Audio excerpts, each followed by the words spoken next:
Whoa. Family, family, family. Phenomenal day. You already know. Read, remember, repeat. You know what I mean? I want to thank God for giving me the idea to read books, right? I want to thank God for giving me the abilities to be able to read. I want to thank God for life and gratitude, man. Let's give him some more thanks, man. Let's raise the vibrations, man. Let's go. Read, remember, repeat. The livest show, reading show for the coaching, man. Let's go. Woo! Give yourself some hype, man. I'm hyping myself up, you know what I mean? Things been going good, man. We've been growing, you know what I mean? We've been growing since we started. And these are not the only books that I read, man. We're gonna get some more books, some more awareness to certain more books, man, because shit, man, you should have a library, man, you know what I mean? But let's go. Where did we left off? Bad Boy doesn't have hits anymore. People don't wear Sean John, and Ciroc is losing his market share, but Puffy is still looking ahead. Now now that his kids are grown, he's trying to put them on. When Puffy says can't stop, won't stop, that dude really means it, and I respect his hustle. Here's the bottom line. Whether you're a rapper, stockbroker, scientist, school teacher, or drug dealer, you're going to experience peaks and valleys.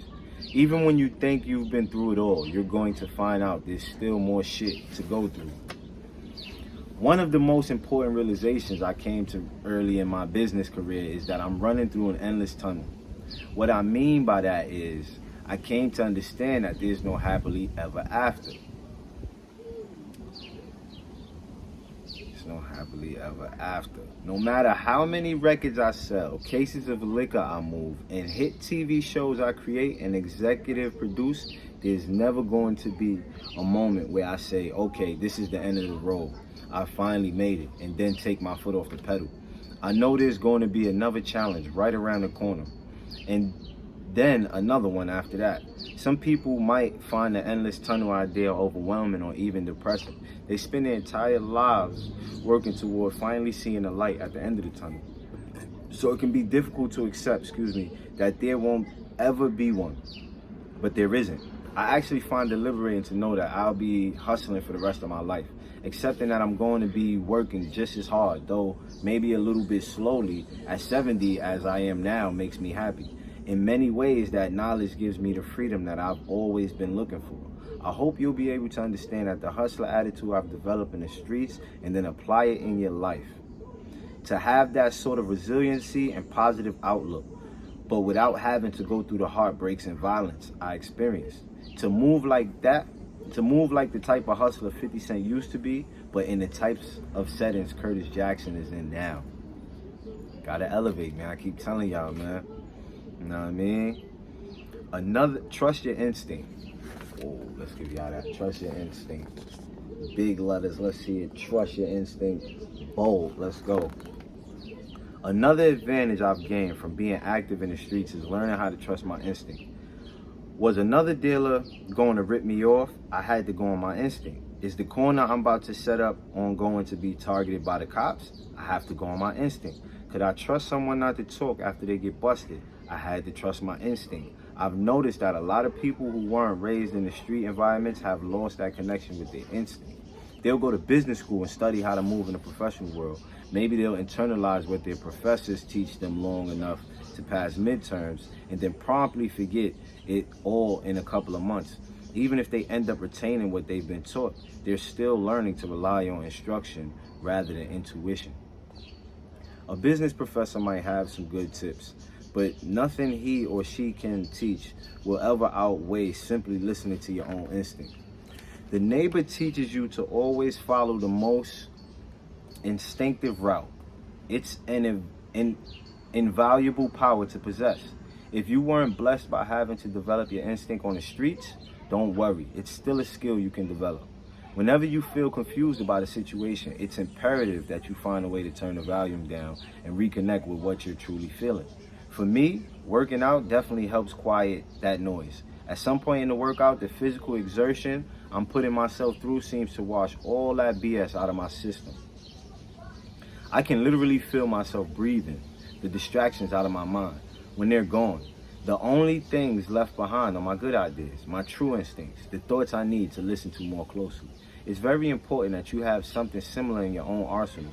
Some people can access that state through taking a walk in the park or gardening or even painting. Whatever it is, you have to incorporate some activity into your lifestyle that allows you to disconnect from the noise of both the past and present and reconnect with whatever you're feeling in your gut in the moment. I want to stop right there because that's something that I do. I keep a book with me, I read, you know what I mean? And it takes you away from the world when you can close your eyes and just, or even, listen to the audio. But if you read and you shut the world out, it's just you and the book at the moment. But deep stuff, man. Let's go. A final word on hustling. Just because I'm encouraging you to trust your instinct doesn't mean I don't believe there's a strong role for strategy in hustling. When people hear hustlers say things like make it happen or scared money stays home, they think it implies that there's a certain recklessness to the hustler's mentality. That's not the case. You might have even thought this if you listened to 50 Cent the rapper. People loved it when I rhymed. Have a baby by me, baby. Be a millionaire. I write the check before the baby comes. Who the fuck cares? I'm stanky rich. I'ma die trying to spend this shit. Sounds like I'm just throwing money up in the air, right? But those lines simply created a perception. The reality is that Curtis Jackson is not reckless with his money at all. In fact, I'm only putting my money behind things that I'm passionate about, and I'm passionate about, and B, I've done all my homework on. Even though hustlers are always aggressive, they're not always gambling. A skilled hustler will always strategically assess all the risks and rewards before he commits to something. I have to understand something completely. Before I write a check to back it, I'll spend hours online researching the industry, tracking its history, and figuring out who the most important players are. Then I'll call any smart person I know who has experience in that space and try to pick their brains. Do you think there's room for growth? Or is the space flooded? Am I going to meet resistance if I make a move? What's that resistance going to look like?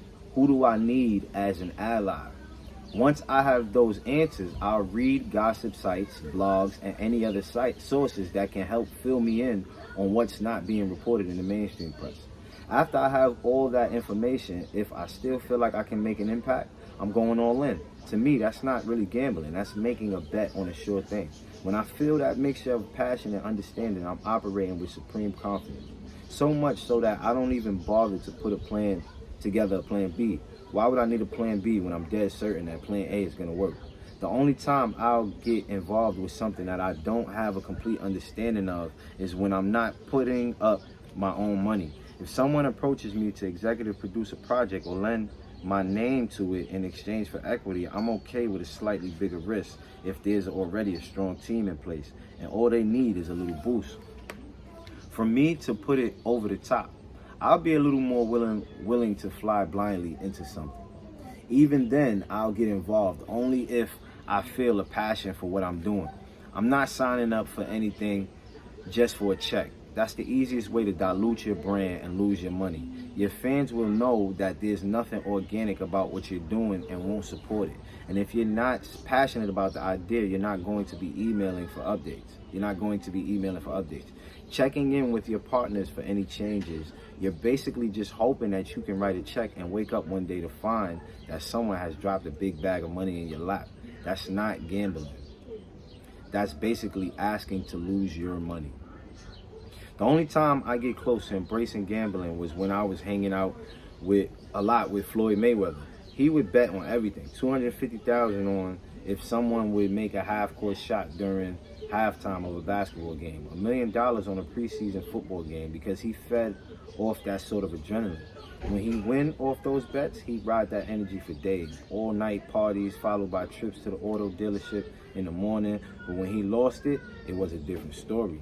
If his team lost at 8 p.m., he could have 30 people in his suite ready to party. But he'd be in bed by 9. The loss sucked all the life out of him. Then the depression would lift a few days later and he'd be back betting stacks on something crazy. I'm not built that way. I put little bets down, maybe 20,000 here or there, just to try to keep him company, but I just didn't have the stomach for it. First off, betting on things that I can't fully research gives me anxiety. Why would I do that to myself? The other thing is team sports have never been that important to me. I don't really care who wins the Super Bowl. I don't bleed orange and blue for the Knicks. There was no emotional attachment to those bets. The one exception is boxing. I did all right when I bet on Floyd to win, but then I lost $20,000 when I bet on Adrian Broner to beat Pacquiao in 2019.